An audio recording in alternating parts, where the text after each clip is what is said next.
그냥 뭐 대충 이제 이런 의견이 있다라가 아니라 소신껏 그런 부분에 대해서는 좀 현장에 대한 그 목소리를 들어서 분석을 해서 제안을 해주셔야 된다고 봅니다. 예, 더불어민주당 성북갑 유승희입니다. 후보자님, 부유세에 대해서 어떻게 생각하세요?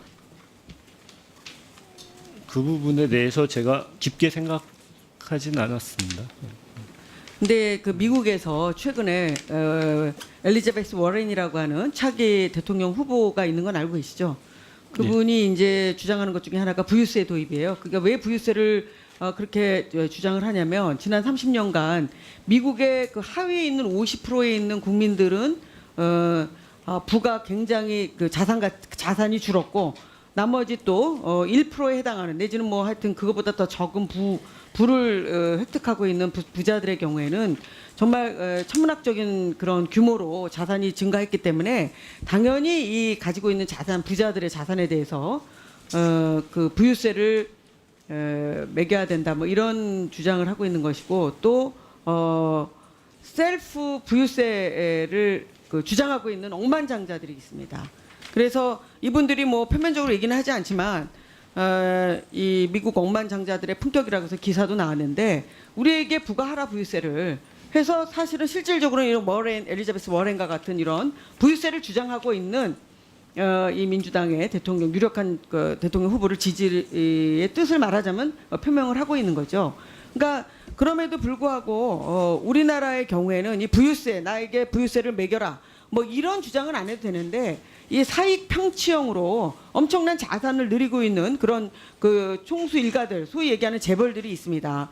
그래서 경제개혁연구소에서 예를 들면은 사익편취형의 그 자산을 누린 그런 총수들, 대기업의 재벌들을 쭉 분석을 했어요. 그래서 삼성 같은 경우에는 실제 이재용 삼성전자 부회장 같은 경우에는 삼성 에버랜드와 삼성 SDS를 통해서 6.5조 원을 증가시켰고 SK 최태원 회장의 경우에는 1조 원 그리고 뭐 하여튼 다른 여러 가지 그 셀트리온 그런 창업주의 경우에는 4.5조 원을 늘렸다. 뭐 이렇게 얘기하고 있는데 그다음에 현대자동차의 경우에도 정의선 부회장의 경우에는 3.1조 원의 부를 증가시켰다.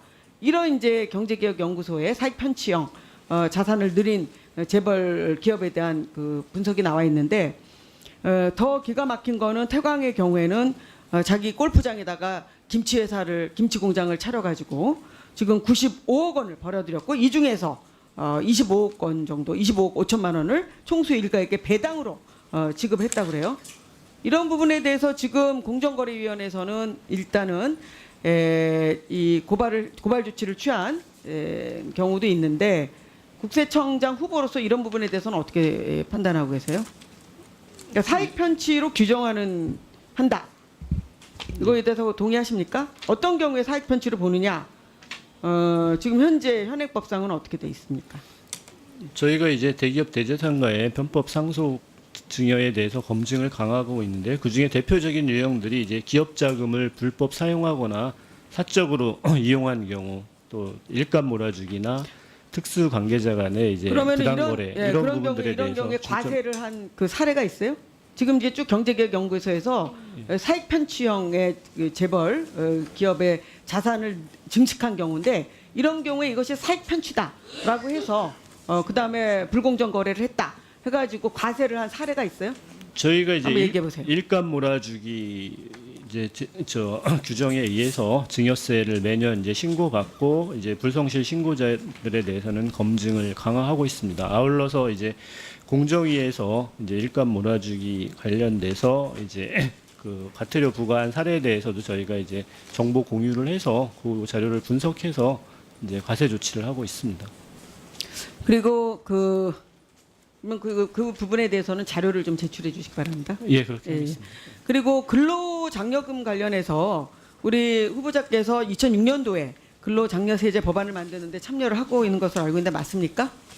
예, 당시 기재부 재정경제부에 이제 1년 동안 파견 가서 그 이번에 우리 그 문재인 정부에서 근로장려금 EITC 예산을 상당히 많이 이렇게 늘렸어요. 3배 정도 늘렸죠. 3조 8천억 정도. 예, 예. 규모로 해서 지금 세무서가 굉장히 일선에서 굉장히 노력도 많이 하고 있고 또 홍보도 많이 하고 있고 고생을 많이 하고 있기 때문에 이 자리를 빌어서 심심한 격려 말씀을 드리는데요. 문제는 뭐냐면 제가 이거 동네에서 EITC 관련한 홍보 활동을 좀 하면서 EITC 관련한 혜택을 받고 있는 사람들에 대한 일단은 조사를 좀 해봤더니 필요한 경우에 못 받는 분들이 굉장히 많이 있어요. 왜 그렇다고 보세요? 이제 요건이 소득 요건과 이제 재산 요건이 일단은 있습니다. 이제 소득세 신고를 안 하는 경우가 많이 있고 소득 신고를 하면은 이제 불이익이 온다 이렇게 보는 거예요. 근데 실질적으로 EITC를 통해서 보충을 받으면 소득세를 신고하는 것이 훨씬 유리하다. 이런 홍보도 상당히 필요하다는 생각이 들었고 한편으로는 또 왜 그러면 재산 요건 부분입니다. 그러니까 소득이 2천만 원도 안 되는데 이 예전에 뭐 2억 내지는 뭐 그 정도 안 되는 그 돈을 주고 주택을 구입해서 보유하고 있는데 최근에 집값이 오르다 보니까 서울 같은 경우에는 재산 요건상 맞지를 않은 거예요. 그래서 이런 재산 요건을 좀 완화하는 부분에 대해서 후보자들은 어떻게 생각합니까? 그 정책적인 그 제안을 하셔야 됩니다. 국세청장이 그런 제안을 좀 해야 되는 위치에 있다고 보는데 뭐 한번 얘기 좀 해보세요. 예, 그 부분에 대해서는 이제 정책적인 사안이라 저희가 뭐 그 부분에 대해서 어떻게 하겠다고 말씀드릴 수는 없고요. 의원님 말씀을 저희가 이제 기획재정부에 전달하도록 그렇게 하겠습니다. 근로장려 세제를 만드는데 적극적인 역할을 한 분이기 때문에 그냥 뭐 대충 이제 이런 의견이 있다라가 아니라 소신껏 그런 부분에 대해서는 좀 현장에 대한 그 목소리를 들어서 분석을 해서 제안을 해주셔야 된다고 봅니다. 그렇게 하시겠습니까? 예, 예. 그리고 국세청에서 보면은 지금 5급 이상의 인력이 전체의 7.8%밖에 안 되는데 일반적으로 다른 중앙부처의 경우에는 몇 프로 정도 돼요? 너무 적지 않습니까? 네, 사기가 저희보다 굉장히 많은 좋아야 걸로 되는데 알고 이 부분을 좀 있습니다. 부충을 해야 된다고 보는데 어떻게 생각하세요? 네, 그 부분에 대해서는 이제 제일 중요한 건 이제 정원을 늘리는 것이 제일 중요하다고 생각합니다. 그 부분에 대해서는 이제 그 소관 부처와 저희가 협의하도록 하겠습니다. 예.